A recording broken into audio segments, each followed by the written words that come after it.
This is Erin O'Toole, leader of the Conservative Party of Canada, and I'm pleased to welcome you to our telephone town hall tonight that's also live on Facebook and YouTube. Tonight we're talking with people across Atlantic Canada about our path to recovery and how Canada's Conservatives will secure the future. You'll have the chance to ask me any question you have about this election, and particularly any question about Canada's recovery plan, our plan to get the economy back on track. If you have a question for me, please press *3 now. Or if you're watching on Facebook or YouTube, use the comments to ask your question. I want to be very clear. Having an election right now is quite frankly reckless. Rather than focusing on an election, the Prime Minister should be thinking about how to work with all provinces to meet the threat of a Delta-driven fourth wave, how to tackle fires, how to secure the recovery of small businesses, and how to handle the tragic situation in Afghanistan. He's also made the cost of living crisis and housing crisis worse over the last few years and has presented no plan. After years of over-promising and under-delivering for Atlantic Canada, Mr. Trudeau now thinks that you should reward him with a majority. There may be 4 parties on the ballot in the coming election, but there's only 2 choices. Canada's Conservatives with a plan for our future, or more of the same. Together with the Liberals and the NDP, they have an agenda of more borrowing and debt, higher taxes, and rising prices, gas, groceries, housing, and essentials. But Canada's Conservatives will stand up for hardworking Canadians in their families. We'll fight the cost of living crisis. And that's why we're running on Canada's recovery plan. It's a plan to get Canada's economy firing on all cylinders. It's our plan to secure 1 million jobs in the next year, those we lost in the pandemic and more. We're going to introduce tough new anti-corruption laws to clean up the mess in Ottawa. We're going to show mental health leadership by implementing our Canada Mental Health Action Plan to help people, particularly coming out of the pandemic. We're going to build up capacity in our country to be ready for future pandemics and threats. And finally, we're going to balance the federal budget over the course of the next decade because it's wrong to shoulder Mr. Trudeau's debt on the shoulders of our children and grandchildren.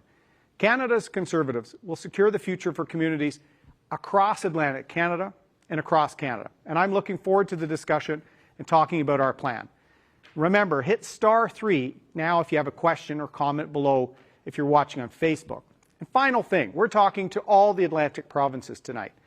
I'm an honorary Nova Scotian, moving there when I served in the Canadian Armed Forces at Shearwater, met my wife Rebecca from Fall River, and of course sailed on HMCS St. John's. I got to stand on Hibernia when our Sea King helicopter landed there.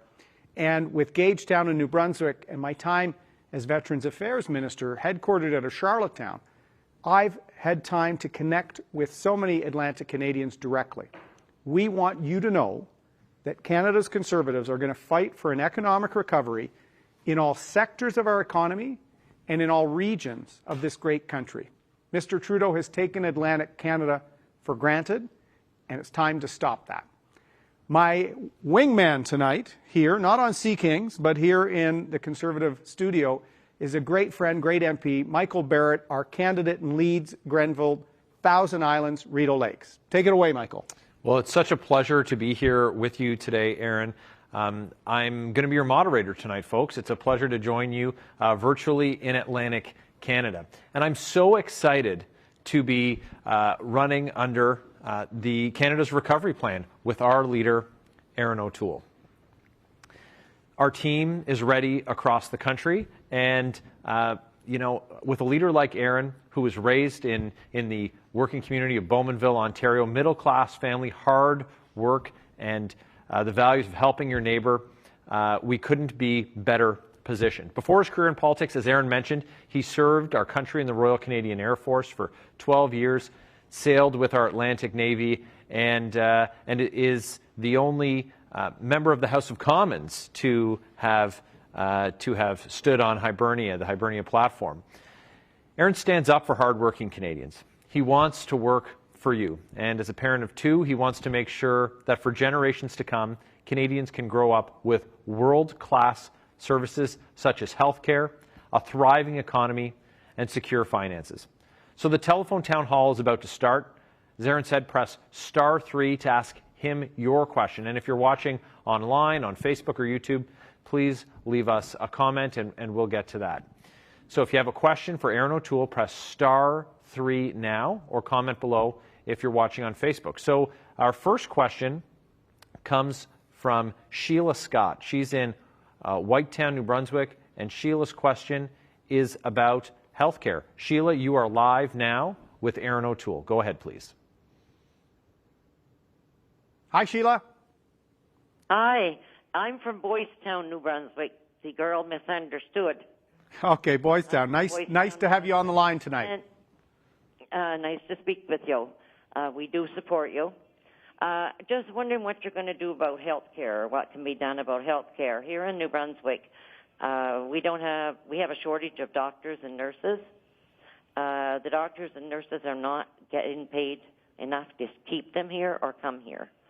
Our ERs are shut down a lot of weekends now, and even some evenings through the week, because there's not enough doctors and nurses to staff. So our health care is in crisis. Well, thank you, Sheila. I was in Atlantic Canada in the last week of this campaign and was talking with our candidate in Fredericton, Andrea Johnson, just about this very topic, how much health care is coming up in this campaign. And in Canada's recovery plan, which we launched at the beginning of this campaign, we're making an historic investment in our public health care system. 6% minimum increase per year over the course of our time in government, a commitment that over the decade would be a commitment of $60 billion for the provinces to build up capacity on their front lines, including, as you said, some parts of Atlantic Canada are short doctors, nurses, and those that are there are burned out. The pandemic has been very, very tough, and we need to make sure that we can provide some relief, need to make sure we partner with the provinces, and that's why we're going to have a record commitment, far more, like double, actually, the commitment that Mr. Trudeau had made in the last year to the long-term funding of our health system. And we have to partner with the provinces. What's been frustrating is Mr. Trudeau calls an election in a pandemic for his own purposes, and in the last few weeks, he's tried to pick fights or poke at 2 or 3 different premiers at a time we should be working together. So we will respect the provinces making decisions and priorities. In fact, the provinces have to train and hire physicians, nurses, nurse practitioners, technicians, personal support workers. So when Mr. Trudeau makes promises or recycles promises, makes the same promise he didn't deliver on several years ago, Canadians are getting cynical. We're going to partner with record level of investment, allow the provinces to build up capacity, fix gaps that were shown in the public health care system. And on top of that, Sheila, we've made commitments as part of our National Mental Health Action Plan, support for employers, incentives for them to start mental wellness programming for their employees, funds for nonprofit groups on the ground helping with mental health and wellness issues in communities across the country, and leadership on addictions and suicide prevention. So, Sheila, we want the economy to be secured after this pandemic, and we want the wellness of families and communities to be secured as well. If you have a question for Erin O'Toole, press *3 on the phone now. Our next question comes from Plen, and Plen's question is about childcare. Plen, you're live now with Erin O'Toole. Please go ahead. Thank you. Yes, I've noticed that 7 provinces, I think it is, have signed up for this $10 a day childcare. So I want to know who's paying for it.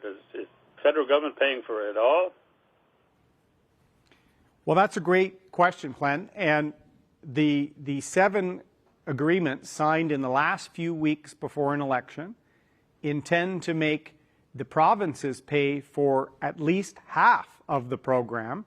And what was interesting when the Liberals announced this for the 9th time as a party, they didn't consult the provinces ahead of the budget.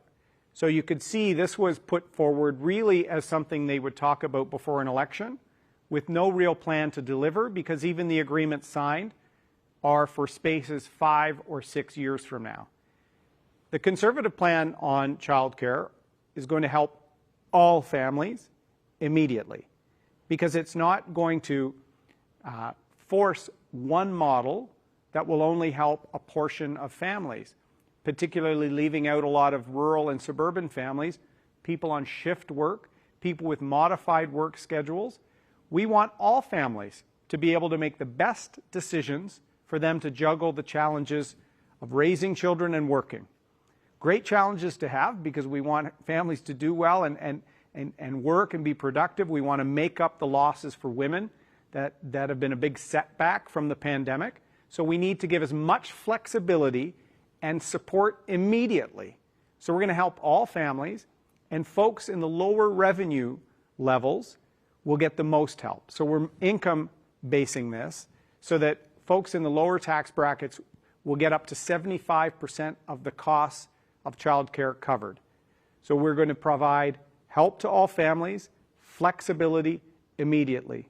Mr. Trudeau's plan is a plan that may come along for some families 5 years from now. Families need to be in the driver's seat, and they need support immediately, and they will get that with the Conservative Party. So we're going to take more of your calls. Please press *3 if you have a question for Erin. I have a quick question for you, though. If you plan to support your Conservative candidate in the September 20th election, press 1 now. If you're going to support one of the other parties, press 2. And if you're still undecided or unsure, press 3. And now, back to your questions. We're going to go with Michael, who has a question about the pandemic response. Michael, you're live now with Erin O'Toole. Good evening, Erin. I guess just a general question. How would you handle our current pandemic situation in Canada that would be somewhat different than the way Mr. Trudeau is handling it? Well, thanks for the question, Michael. And first off, at a time of crisis for our country, we all have to work together, and that's what I tried to do immediately. I was running for leadership of the Conservatives, and I suspended my race, tried to help the government with ideas and suggestions. And then, of course, we supported emergency programs to get money out the door to help people, to help businesses survive, and to help ensure that our country had a response. The military person in me always says, put the needs of the country first, and that's what we need to do. The big challenge with the Trudeau Liberals is they did not learn the lessons from the first wave of the pandemic. In fact, they weren't prepared with PPE and masks. They had actually given equipment away to China at a time where there was a global rush on these resources. You would have thought they would have learned their lesson and developed capacity to make vaccines directly or under contract here in Canada. They didn't. They tried to partner again with China. That fell apart. That made us 4 months or so later than most other countries.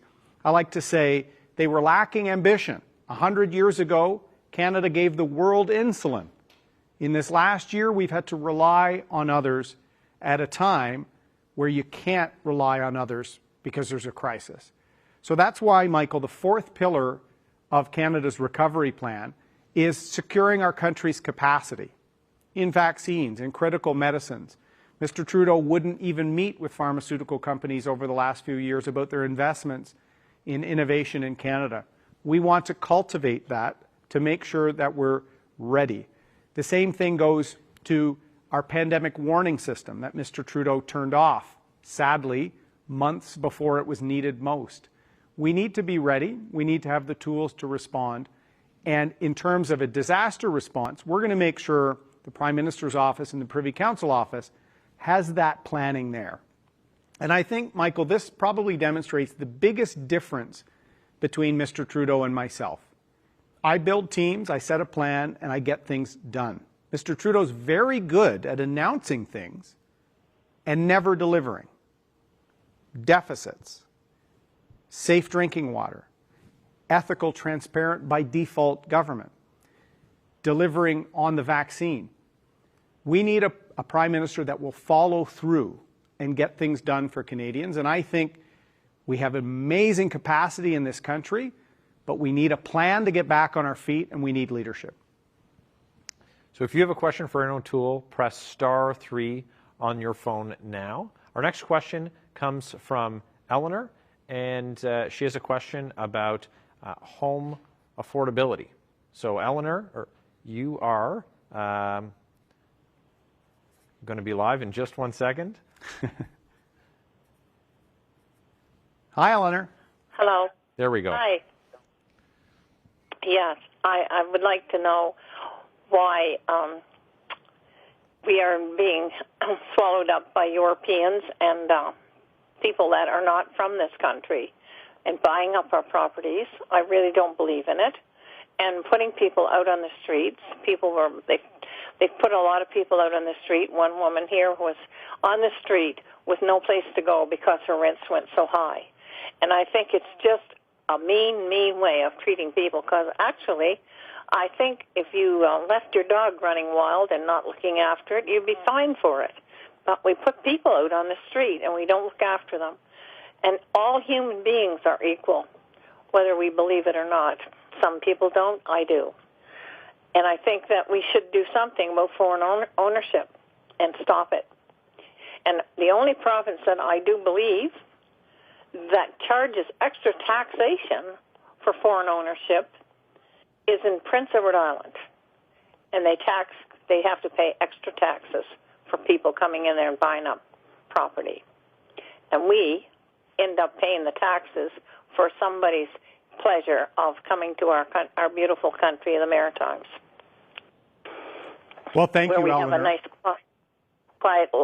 have a nice, quiet life. Well, thank you, Eleanor. Let me tell you this. The Conservative government will ban purchases of homes from foreign non-resident investors for a minimum of 2-year period. We've been calling on this for months, and just a few months ago, Mr. Trudeau rejected our idea. But as people have seen, we need real action on this after 6 years of kicking the can down the road by Mr. Trudeau, making the problem worse. He's now flip-flopping, trying to actually follow our lead. We will do this. We brought this plan to the House of Commons not long ago because it is completely unfair for people to park money in Canada as a safe place and price people out of the market.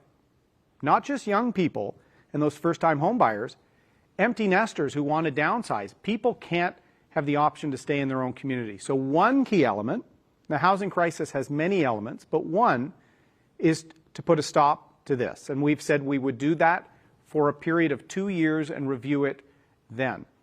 You're right, PEI has been doing this, and I spoke about this when I was there with our candidates, Doug Curry and some of our other candidates the other day. PEI did that because waterfront, oceanfront was being bought up, and they want to make sure that people are buying homes, are working, investing, paying taxes, and being part of our communities, not parking safe money. We're also, to tackle the housing crisis, going to provide serious leadership to build 1 million new units in 3 years. We're going to free up federal lands and property holdings to accelerate supply. We're going to tie transit investment money for density to make sure that there's more building and faster supply of homes. That's what we need to see. We're going to make first-time home buyers get a little more flexibility in having longer mortgage terms and fix some of the CMHC rules. We also want to make sure that if there is foreign money that wants to invest in Canadian real estate, it should be in purpose-built rental housing. And we're going to work also with the private sector to incentivize more of that, because you're right, Eleanor, people are getting priced out of rents. There's a renting crisis as well in the country, and we'd like to see leadership there. And we want to see more action. And I agree with you. The dignity of being able to have affordable housing and to help those who are homeless is part of our mental health action plan as well. We need a compassionate way to handle addiction, and we need to work with nonprofit groups on the ground, helping those at risk, either homelessness or near homeless. I worked on these issues as veterans minister. Our National Mental Health Action Plan will also tackle this, because you're right. Everyone deserves dignity, Eleanor, and our plan, our recovery plan, doesn't want to leave anyone behind in the recovery from COVID. So if you have a question for Erin, press *3 on the phone now. Our next question comes from James. James has a question about the economy. You can go ahead. You're live now with Erin O'Toole. Hello. Hi, James. Hello, Erin. Can you hear me? I can. Go ahead, please. Okay. I'm calling from Nova Scotia. I'm speaking from Nova Scotia. And I live in the Cape Breton area, and we have a very sluggish economy here in Cape Breton. And we've had a sluggish economy for the last 30 years. We have problems with our governments of all stripes, Liberals, Tories, and NDPs, who refuse to talk about an issue with equalization here in this province. It is Cape Breton and rural Nova Scotia who generates the entire transfer of over $2 billion a year, but yet we don't get it. We notice time and time again that spending is focused on downtown Halifax, who doesn't qualify for it. What will the Conservatives do to fix that?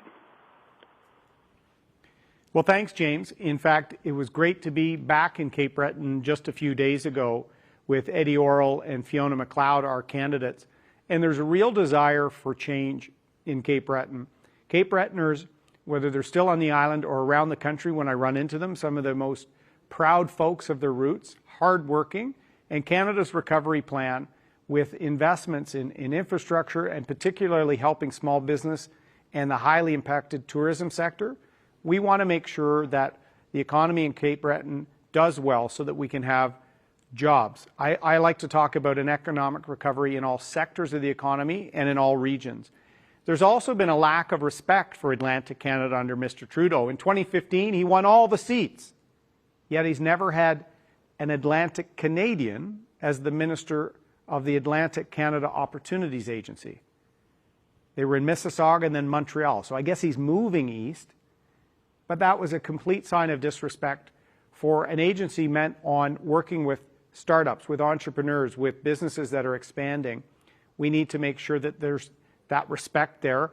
We also have a super EI element that we're rolling out to make sure that when there's a downturn in terms of employment opportunities with a recession or even a downturn in a non-technical recession, we need to make sure that there's an ability to support people, support workers with a super EI, and then work on training and other opportunities to get people back to work. And in terms of ACOA and the support, we need to make sure that rural Nova Scotia and rural parts of Atlantic Canada have opportunities and not just the big cities. So I can tell you that after the pandemic, we need to see a recovery for all Canadian families. Mr. Trudeau and Mr. Singh talk about building back better by helping some sectors or some parts of the country. We need everyone to have a recovery after COVID-19, and Canada's recovery plan is our roadmap to deliver that. So if you're just joining us, you can press *3 if you want to ask your question to Erin O'Toole. Now, if you've been listening for a little while and you're ready to participate in my question for you, you can follow along. So if you're going to vote for your Conservative candidate and Erin O'Toole, you can press 1 on your phone. If you're going to vote for one of the other parties, please press 2. And if you're undecided, please press 3. And our next question comes from Ryan. And Ryan's question, Erin, is about the environment. Ryan, you can go ahead. Good evening, Erin. Can you hear me fine? I can, Ryan. Go ahead, please.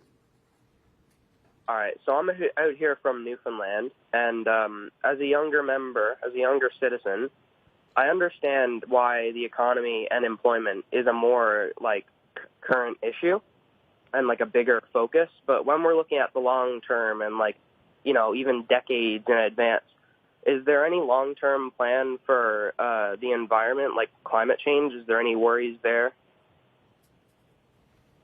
Thanks, Ryan. Yes, there are worries. We have to act on climate change. And it's important to me, and I've talked about this when I talk politics with Molly, my 15-year-old. She usually asks about the environment. And when we were preparing our platform, I actually talked to her about elements of it. And we launched it in April. And it's a plan to get emissions down, meet our Paris commitment, but to also make sure we balance off jobs and an economic recovery. As you said, the economy is important, working is important, and in the medium and longer term, we have to make smart policies to make our reduction targets without blowing up parts of our economy. Mr. Trudeau and some of his ministers, before they came to office, they talked about shutting down the oil sands, shutting down this, shutting down that. We need all cylinders in our economic engine to be firing after COVID-19. Mr. Trudeau has put on about $500 billion worth of debt, and we just saw economic numbers today that show our future is very uncertain. So we need to get the country working, because without a strong economy, we can't tackle emission reduction, climate change, inequalities, and some of the challenges we have to address as a nation. So we're tired of the hollow promises by Justin Trudeau. He'll say something and have no plan to achieve it. He has failed on his climate targets every year as Prime Minister. So when he makes up new ones with no plan, I think that's failed leadership. So we put in Canada's recovery plan a detailed plan that does everything from price carbon, get emissions down with large emitters, and then partners on renewable natural gas standard, electric vehicles, working with small modular reactors, carbon capture and sequestration. And in Newfoundland and Labrador, Ryan, some of the lowest carbon intensity oil produced by our country is in the offshore in Newfoundland and Labrador that Mr. Trudeau and Mr. O'Regan have done nothing for. In fact, their bills and their anti-resource rhetoric has led millions of dollars of investment away. And for some of the challenges Newfoundland and Labrador is facing, the offshore represents 25% of the economy there.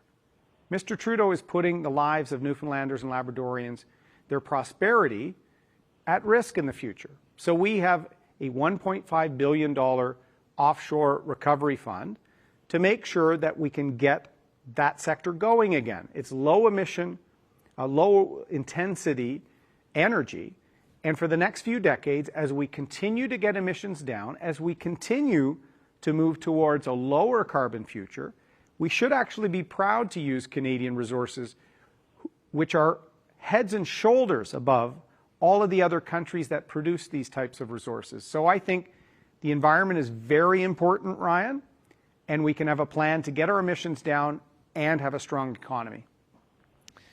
So our next question might explain, it has to do with an announcement that would explain why Wexford O'Toole was on the campaign trail yesterday. And nicely played. Thank you. So we're going to bring Bonnie on with a question about your announcement about puppies. Bonnie, you're on with Erin O'Toole. Hi, and thank you for taking me. What I wanted to say, it has to do with mental health, especially for seniors. And I watched you talking about the importance of a pet, what they are to a home. And being a senior, if I didn't have a pet, I'd be taking medications, for depression, for whatever. But I wanted to thank you for bringing this to the attention of many people that just think a dog's a dog or a cat's a cat, and they're your property. They don't have feelings, et cetera, et cetera. But I guess basically I just wanted to say thank you for doing this and for working with the SPCAs and animal cruelty. You are the first leader or potential leader that has ever even thought about it, let alone talk about it. So on behalf of the animals and seniors that are over-medicated because of depression, I want to thank you. Wow, thank you, Bonnie. And thank you for being honest about your own situation. Our pets are part of our family, and that's why we did have our dog Wexford with us yesterday and the kids. And families and seniors living in a lot of isolation have seen these as godsends. in a very difficult year. When I was Veterans Minister, I helped approve a service dog program, and I've seen companion animals, service animals, save lives.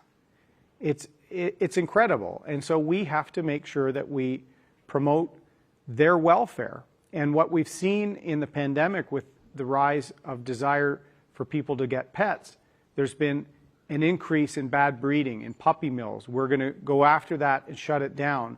We're also going to make sure that we end cosmetic testing on animals. And in particular, we want to make sure that someone leaving violence, a woman leaving a household where there's risk, let's help as much as we can to make sure that they can take their pet with them. We know that that's one of the things that sometimes block them from leaving a violent environment.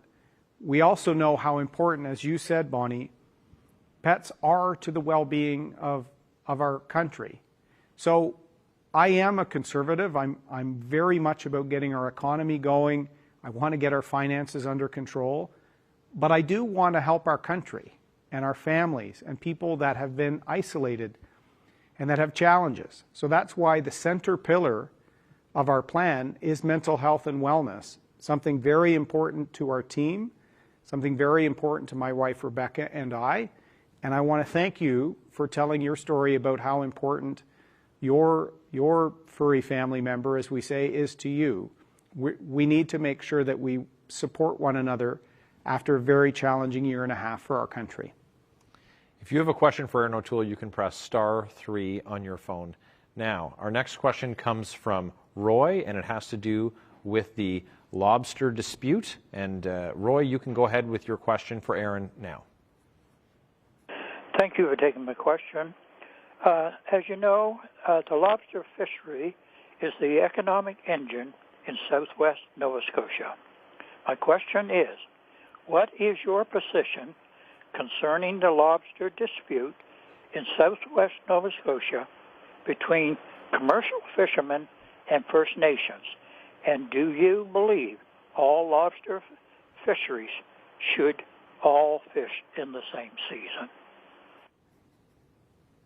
Thank you for the question, Roy. And I do think there should be one season, one rule with respect to conservation of a resource, and a path to make sure that the traditional fishery and the Indigenous fishery can coexist and even partner. And we have seen that with some First Nations partnering with companies like Clearwater and others and building their own domestic fishing capacity. But the two Marshall decisions, which I know well because we learned a lot about the Marshall decisions when I went to law school at Dalhousie in Halifax. The second decision talks about the ability for the federal government and for the department to set rules with respect to preserving an important resource for both the traditional and Indigenous fishery. There is an Aboriginal right to participation in the fishery for moderate livelihood that is important and can be maintained. But we have to make sure that we preserve this resource. And for centuries, some of the small communities along shores in Nova Scotia and Atlantic Canada, that can be preserved as well. And this is an example of where leadership has been lacking.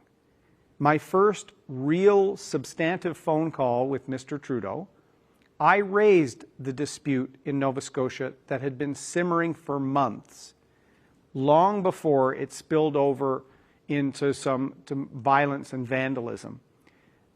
Bernadette Jordan ignored this issue. So did Dominic LeBlanc, who is from the region. In fact, he was found to breach ethics rules, giving a fishery license to a family member. So rather than actually working hard to establish over several years the ability to have an Indigenous fishery alongside maintaining the strong and important traditional fishery, they didn't get it done. And when things boiled over, they appoint a retired Liberal politician to talk to people about it. That is not leadership.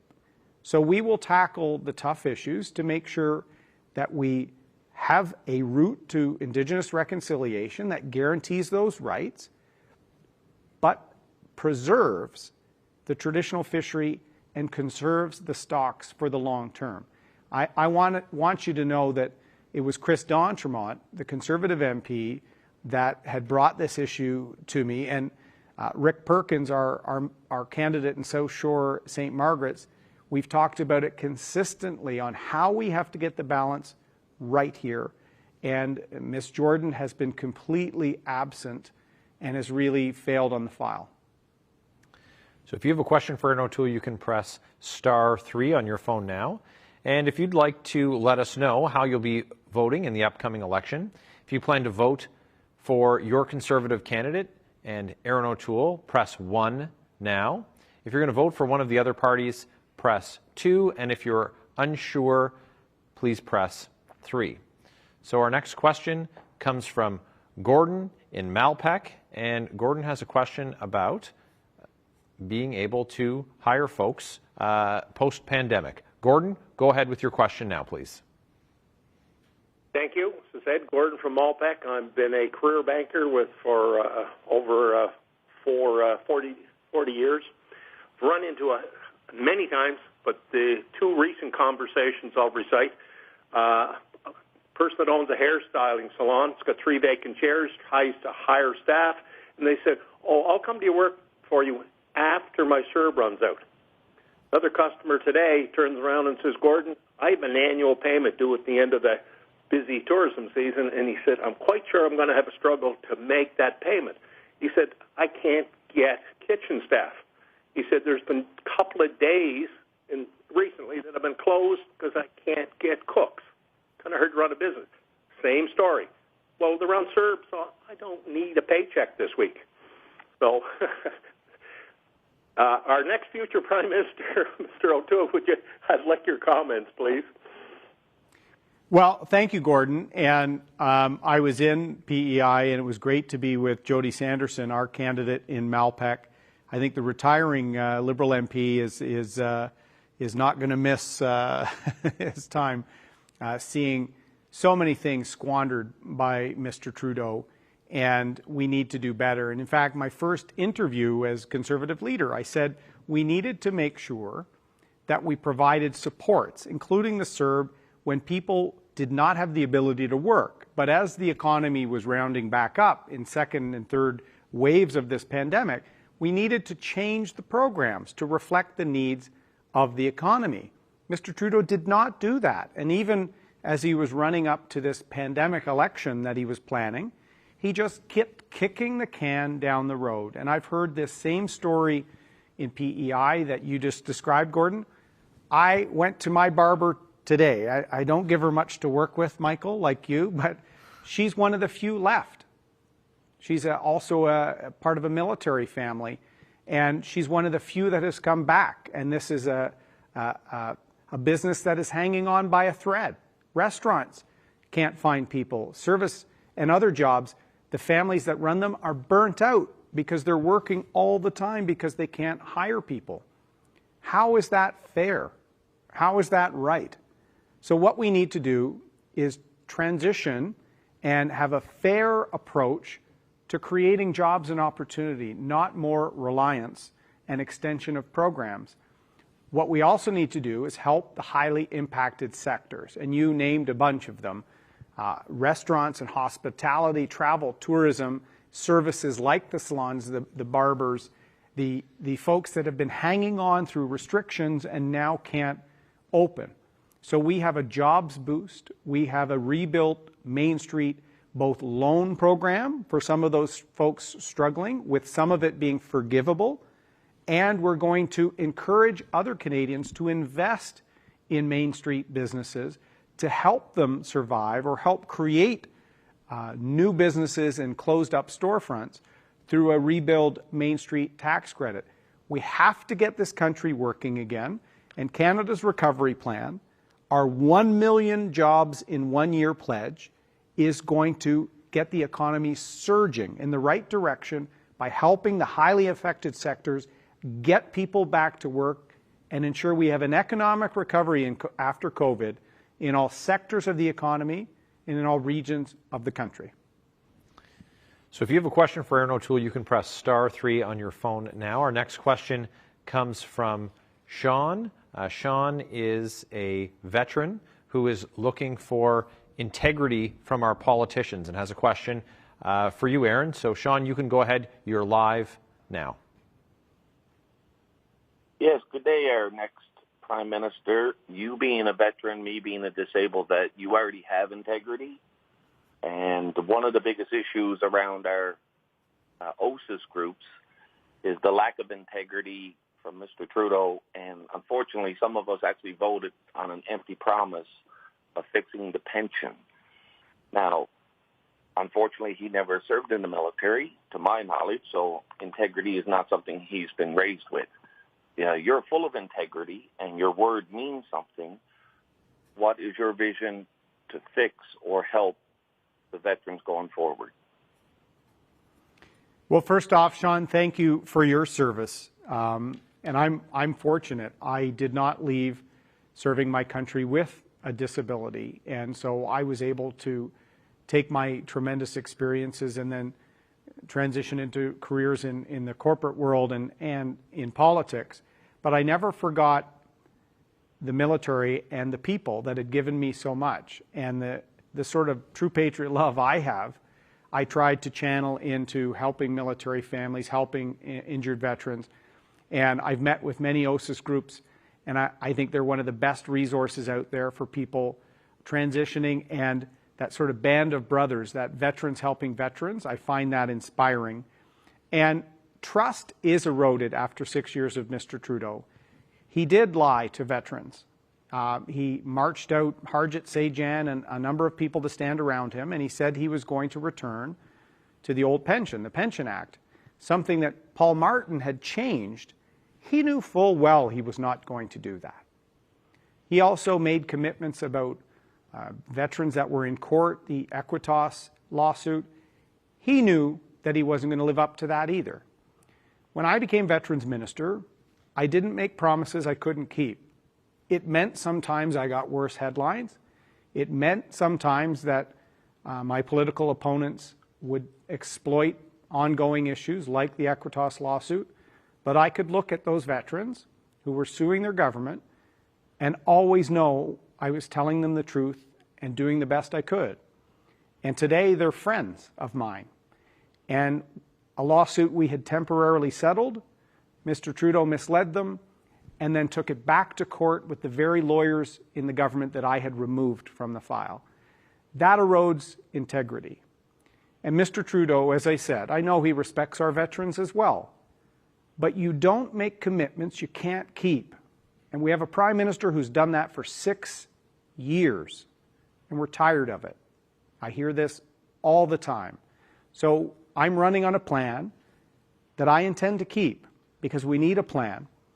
And for veterans, Sean, I want to particularly get wait times down. I was able to get that done as minister by putting a SWAT team in place, by having some veterans that I hired administer it. I also need to make sure that we have more mental wellness programming for veterans and their families. The most complex cases, and you would know this through your work within the OSIS sector, the most complex cases are mental wellness cases because there often isn't one treatment option for folks with a mental injury from service. So we have to have more options, which is why we did work with service dogs, which is why we did equine therapy. We did more peer support therapy. And as part of our Canada Mental Health Action Plan, we want to make sure that there is no stigma associated with coming and getting supports and getting people on that road to wellness. It's why Romeo Dallaire and I started an event for veterans. He was a Liberal senator and I was a backbench Conservative MP, but we put the needs of our veterans and mental health discussions first. That's how I will conduct myself as Prime Minister, and I think we need integrity in our leaders. Press *3 if you have a question for Erin O'Toole. And if you'd like to share with us how you plan to vote in the upcoming election, you can press 1 if you'll be voting for your Conservative candidate, press 2 if you're voting for one of the other parties, or press 3 if you're undecided. And our next question comes from Joanna, and Joanna has a question about the economy. Joanna, you're live. Please go ahead with your question now. Yeah, my question is back to the person before about Canada getting back to work, and that includes economically, because people, I don't think, realize that in our food industry, between the farmers and the processors, there's a big need for extra workers. And the other thing is also with the health industry, if I call it that way, how many people are sitting home waiting for procedures and not being able to have an income because not everybody has an insurance. And, I mean, no wonder the health service costs more. If they would put people to work and work it that way, I think that's a bigger benefit that they can help the economy. Myself, I'm a person that was in the health issue. I ended up from being a person that contributed to society to a person that is 95% relying on somebody else. So that is my question. And what is the Conservative government, if they get the majority of votes, what are they going to do about it? Well, thank you, Joanna. We have a lot of things in Canada's recovery plan that I think would apply to some of the things you discussed. We want to double the disability supplement in the Canada Workers Benefit and accelerate some supports to people living and working with a disability. For those that can work, even in a modified or part-time way, they should never be at a disadvantage for working. So we're going to take some federal leadership here and partner with the provinces to make sure that there aren't clawbacks or other things that would actually disincentivize them from working. There's a purpose element to this. This is another thing I saw with veterans, and I think we can learn a lot by allowing people that ability to contribute. For people with serious illnesses like cancer, a few days ago I announced that we would extend EI to 52 weeks for people in those situations. We want people to be able to concentrate on their treatment and the wellness of their family and not be worried in these serious cases of benefits running out. We've got a system that allows that through physicians now. We can easily adapt that to a longer period for people with serious illnesses. The health backlogs that you talked about, people that are sometimes waiting for services, that has gotten worse from the pandemic, of course, because of cancellations, restrictions. We want to make sure that we build that capacity back into our system. That's why one of the elements of our plan is to make a once-in-a-generation commitment to massive increases for our public universal health care system. We're using 6% minimum in terms of increase per year to allow the provinces to deal with some of these backlogs, some of the fatigue, as I said earlier, impacting our frontline workers, and so that provinces have stable, increasing, predictable funding so that they can make decisions. Because sometimes these decisions might take 7-8 years to deliver doctors at the tail end of it. When Mr. Trudeau says for the second time in a few years he's hiring doctors, he's not actually hiring doctors. He's putting that in his press release. We need to make sure we give the supports to the provinces that they can count on that money down the road as they're building the needs for their economy. So hopefully, Joanna, that answered some of your questions. But we really want to make sure that we have a strong economy, we get people working, so that we can also make sure we can support folks with a disability and have a long-term commitment to a world-class, universal public health care system. Our next question comes from Peter, and Peter's question is about China, our relationship with China. So Peter, you can go ahead and ask your question now. You're live. Erin, I know you're committed to getting out of the Asia Infrastructure Bank, and you also know that one of our Michaels is now doing an 11-year term in China. What else would you do with China to try to get our two Michaels back home? Well, thank you, Peter. I'm glad you mentioned the case of the two Michaels. You know, all Canadians, all political parties want to see them returned. It's a tragic situation, and in fact, in a couple of days, it will be 1,000 days in prison. And as you said, Mr. Spavor has already had a sort of a sham judicial process. There is no legal justice system in China. It is manufactured by the communist state and its apparatus. So what we need to do is to stand up in a more serious way with respect to bad conduct by the Communist Party. Using sanctions, Magnitsky sanctions, against certain leaders within that communist structure would be a clear sign that this type of diplomatic hostage-taking is not condoned. So if a country really wants to emerge as the superpower that China is and likes to profess itself to be, it needs to conduct itself in a way that is fulfilling the sort of values and commitments to law that is worthy of a country of that stature. And I think our allies are desperate to see a more Canada back on the world stage. It's been actually since the Obama administration that they've been wanting to take Chinese trade practices more seriously. We're the only country of our closest allies, the Five Eyes, the United States, Australia, New Zealand, and the United Kingdom, that has not yet banned Huawei from our 5G infrastructure. That's wrong, and we should. It's been something I've been saying for 5 years. When we talked about the genocide happening against the Uyghur minority Muslim population in China, Mr. Trudeau didn't show up for that vote. So I think we need to apply the appropriate pressure. The almighty dollar is not all that rules in our economy. There are tremendous trade opportunities with China, but we also have to make sure we balance those off of our commitment to our citizens, the Michaels, our commitments to rights, our commitments to the 300,000 Canadians in Hong Kong. So I think a more serious approach, working with our allies, as you said, withdrawing from the Asian Infrastructure Bank, other actions of Beijing's influence around the world. We don't need to contribute to that. We need to stand up for our values alongside our allies. And in the process, I think, fight for our citizens and keep our public safety and intelligence secure.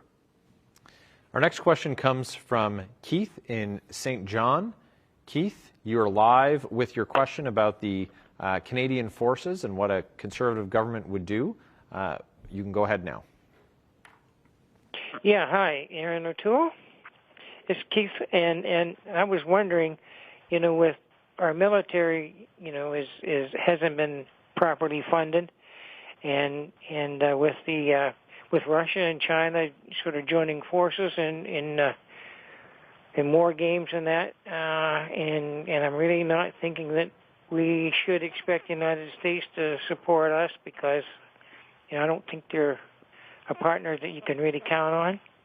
So, what is your position on the military in Canada?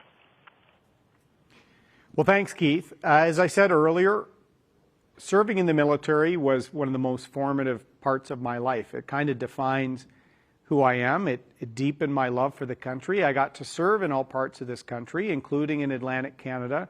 I also got to serve alongside some incredible men and women, and I think we have to do a number of things, including clean up the culture with respect to sexual harassment and sexual misconduct. We owe it to women who step forward to serve their country to make sure that they can do that with respect and free of a culture of harassment and intimidation. I think that's critically important, and I'll make sure that's priority. We won't cover it up, as Mr. Trudeau did for 3 years. We also have to do two key things, Keith. Give our men and women in uniform the equipment they need to do their job, Army, Navy, and Air Force, and we need to make sure that we take our Arctic sovereignty seriously. This is something I've been talking about really since I got to Parliament Hill, and it's something that we're not doing well enough. The only real investments in the last 40 years were all made by the previous Conservative government, and in the last number of years we've seen Russian military expansion in their part of the Arctic. We've seen China declare itself a near Arctic state. Check a globe. They're not part of the Arctic. yet they have an ambition there. We need to make sure that we have the ability, working alongside Inuit and Indigenous peoples and the Rangers, a great part of our Canadian Armed Forces, to have the capacity, the infrastructure for proper surveillance of the Arctic, both for our sovereignty and for the environment and wildlife. So investments in equipment and Arctic sovereignty will be key. And much like for the question earlier from Sean, veterans, my service in the military, I think, is good for the Prime Minister to be able to understand the demands and what our expectations are on people that are serving on our behalf, and to make sure that within NATO, within NORAD, in these important relationships that Canada has as a leading democracy in the world, that we take these questions seriously. Mr. Trudeau does not. In fact, at the last NATO meetings, Mr. Trudeau made news for mocking another leader on camera. We don't need more of the same with Mr. Trudeau. We need a serious Canada on the world stage again. Wow. Thank you so much for those answers, Erin. Healthcare, childcare, the environment, the lobster fishery, housing affordability. Canada's Conservatives are ready to deliver with Canada's recovery plan and stand up for hardworking Canadians and their families. That's why I'm glad that you're leading Canada's Conservatives in this election. And folks, we hope that you found tonight's conversation with Erin O'Toole useful. If Erin O'Toole and Canada's Conservatives can count on your vote, please press 1. If you're supporting another party, please press 2. And if you're still unsure of how you're going to vote, please press 3. If you didn't have a chance to ask your question, please stay on the line. Leave us a message for our staff. Your question is important, and we'd like the chance to respond to you. Erin? Well, thank you, Michael. You're becoming a pro at moderating these virtual teletown halls, and they're live on Facebook and YouTube. And we talked healthcare, we talked childcare. You're leading in the child department over me, too. How many do you have? Amanda and I have 5 children. Yeah. So we need to give families as much flexibility as possible. There's been a great number of questions from folks from New Brunswick, Nova Scotia, Newfoundland, Labrador, PEI. Atlantic Canada is important. It's important to me. As I said, living and serving there, being educated there, I want to make sure that Atlantic Canada has a voice. And we have amazing candidates stepping up for us across Atlantic Canada. We have an amazing plan that I invite Canadians to check out, Canada's Recovery Plan. And if I learned anything from the military, we talked about this, you need a plan for every mission. And Atlantic Canada deserves a real voice. And that is what you will get with the Conservative Party. We have a new leader. We have a new approach. We're tackling the issues and opportunities facing Canada in 2021. And our candidates know Canada's best days are ahead of us, but we need a plan and we need leadership. So thank you for joining us tonight. Thanks for giving us your questions. Check out our website. Follow us on Facebook, Twitter, and Instagram. If you have any additional questions, please check out Canada's Recovery Plan or send us a note. We want to earn your trust. So thank you for joining our virtual town hall tonight.